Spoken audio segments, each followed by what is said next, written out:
जैन देशवासियों, आज चर्चा करते हैं मोदी सरकार के अच्छे कामों की। जब से मोदी सरकार ने तीसरे टर्म में काम करना शुरू किया है, मोदी सरकार बहुत स्पीड से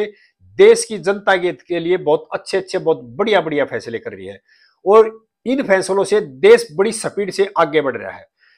पहला जो अच्छा फैसला सरकार का क्या था, जो वक्फ बोर्ड संशोधन बिल जो लागू किया ना, जिसमें संशोधन करके, और इस बिल के लागू होने से देश के जो गद्दारों में, देशद्रोही लोगों में, स्वार्थी लोगों में और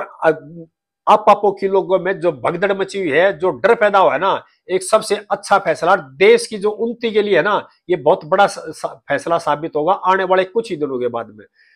हमारे जो देश विरोधी लोग हैं, देश विरोधी सोच के लोग हैं, अपने स्वार्थ वाले लोग हैं, परिवारवादी लोग हैं, जिनको अपनी दुकानें बंद होने का डर है, वो अब भी जनता को गुमराह करने से बाज नहीं आ रहे हैं। मैं उन लोगों को कह रहा हूं कि आपकी दुकानें बंद हो चुकी है, आप अपनी मानसिकता बदलिए और आपने अपनी सोच बदलनी ही होगी। और देश की जनता अब काफी समझ चुकी है। आप जिस तरह का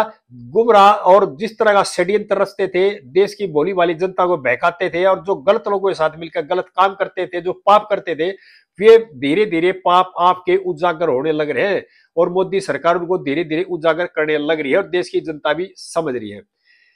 और जैसे ही संशोधन बिल, वक्फ बोर्ड संशोधन बिल लागू हुआ, स्वार्थी लोगों ने सुप्रीम कोर्ट जाकर रेट लगानी शुरू कर दी है, लेकिन उसका नतीजा भी उनको कुछ नहीं मिलेगा और सुप्रीम कोर्ट में भी उनको हार ही हासिल होगी, कुछ मिलने वाला नहीं है। दूसरा एक सबसे अहम और सबसे बड़ा फैसला है, मोदी सरकार की जो मेहनत का फल है, जो पिछले 2014 से सरकार लगी हुई थी इस काम के लिए, उस काम में भी सरकार ने विजय हासिल कर ली है। वो काम है देशवासियों, 26/11/2008 में मुंबई के अंदर ताज होटल के ऊपर हमला हुआ था, जिसमें 166 लोग बेगुनाह मारे गए थे और पाकिस्तान की आईएसआई के मेजर इकबाल ने मिलकर के, लश्कर तोयबा के मुखिया हाफिज सईद के साथ मिलकर के और अमेरिका में बैठे हुए डेविड हेडली के साथ मिलकर के और कनाडा के नागरिक जो पाकिस्तानी मूल के रहने वाले हैं और अब बाद में कनाडा के नागरिक बन गए थे, तैवर हुसैन राणा जो थे, जिन्होंने सबने मिलकर के बॉम्बे को दहला था। 166 लोगों की उसमें मृत्यु हुई थी।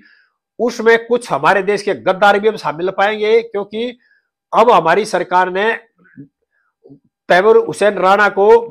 अमेरिका से हासिल करके, हमारी एनआईए नेशनल इन्वेस्टिगेशन एजेंसी ने उसको वहां से लेकर चल पड़ी है और वो कल तक हिंदुस्तान में आ जाएगा बॉम्बे में और उसके खिलाफ ट्रायल शुरू हो जाएगी और कई नाम और खुलेगी इसमें। ये तस्वीर देशवासियों के सामने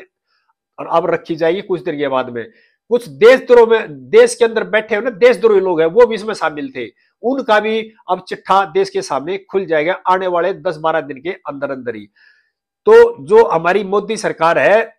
और बीजेपी की जो सरकार है, जो देश हित में फैसले कर रही है ना, और ये बड़े बड़े रिस्क लेकर जो फैसले कर रही है, वो देश की जनता की भलाई के लिए है और निस्वार्थ फैसले है, जिससे कि देश का सम्मान ही बढ़ेगा और देश की इज्जत ही बढ़ेगी और देश की जो तरक्की है ना, वो भी बढ़ेगी। देशवासियों, जो दुनिया में छुपे हुए अपराधी प्रवृत्ति के लोग हैं, जो भारत विरोधी षड्यंत्र रचते हैं, जो भारत को कमजोर करने की सोचते हैं, भारत को कमजोर करने के लिए तरह तरह के षड्यंत्र रचते हैं, उनके दिमाग में जो ये बैठा हुआ था कि विदेशों में बैठ के भारत को कमजोर कर देंगे, भारत के खिलाफ षड्यंत्र रचेंगे, भारत के खिलाफ युद्ध रचेंगे, वहां बैठ करके, ये उनकी भूल है। अब जो सरकार है हिंदुस्तान के अंदर, एक मजबूत सरकार है, भारत के अंदर मजबूत सरकार है और मोदी की जो सरकार और मोदी जी की टीम है ना, उसको देशवासियों की तरफ से बहुत बहुत बधाई। और अब जो देश की सीमा से पार बैठे देशद्रोही लोग, अपराधी प्रवृत्ति के लोग, उग्रवादी संगठनों के साथ बैठने वाले लोग और कुछ जो हमारे देश के अंदर बैठे हुए जो जयचंद है ना, उनको ये सोच लेना चाहिए, अब कोई भी आदमी नहीं बचेगा। हर आदमी ने अपने पापों का हिसाब इस जमीन पर आगे देना पड़ेगा, हिंदुस्तान की धरती में आना पड़ेगा, देना पड़ेगा। क्योंकि जिस देश का मुखिया मजबूत होता है ना, वो देश हमेशा तरक्की करता है और वो देश बड़ी बड़ी समस्याओं को पार करता है, बड़ी बड़ी बाधाओं के सामने झुकता नहीं है। पहले की जो सरकारें थी, 2008 के बाद कांग्रेस की सरकार भी रही और कांग्रेस की सरकार ने इतना भी प्रयास नहीं किया उसको लड़ने में। और मेरा अपना मानना है, उनका अपना इस राणा को और उग्रवादियों को लाने के लिए उन्होंने अपनी ताकत नहीं लगाई, अपनी कोशिश ही नहीं की, जानबूझ के कोशिश नहीं की, जानबूझ के उस चीज को लिपापोती करने में लगे हुए थे। लेकिन जब से प्रधानमंत्री मोदी जी ने देश के प्रधानमंत्री शपथ ली है, उनके अंदर एक ये आग धधक रही थी देशवासियों की, इस आदमी को लाना है और इस देश के कानून के हवाले करना, इस देश के कानून से इसको सजा दिलवानी है। और मैं तो सभी देशवासियों को ये बात कहना चाह रहा हूं, अब जो सरकार है ना केंद्र की, जब से मोदी जी प्रधानमंत्री बने हैं, जब से बहुत मजबूत सरकार है, और उनकी जो टीम में है हमारे डबोल साहब भी है, और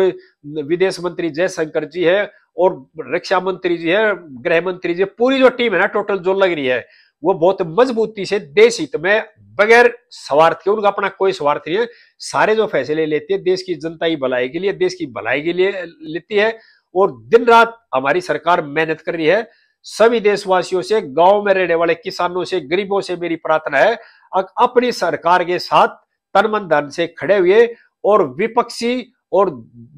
देशद्रोही मानसिकता वाले लोगों के बहकावे मत आइए, और अपने दिमाग को पूरा तरह से ये लगाइए, देश हित में लगाइए, देश के प्रति किसी बात को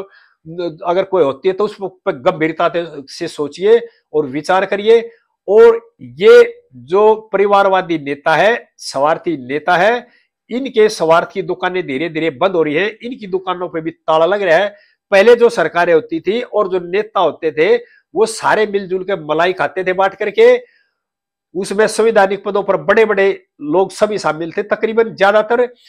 अब वो मलाई लोगों की बंद हो चुकी है, क्योंकि मोदी सरकार ने इनकी मलाई, इनको जो पैसा सरकार देती थी नीचे नीचे के पल्ले के नीचे के, वो देना बंद कर दिया है। और ये एनजीओ है ना, और स्वार्थी प्रधान, स्वार्थी नेता, ये सरकार को ऐसी तरह करने में लगे हुए थे और बड़े बड़े पस्तंत्र रस्ते रहते थे।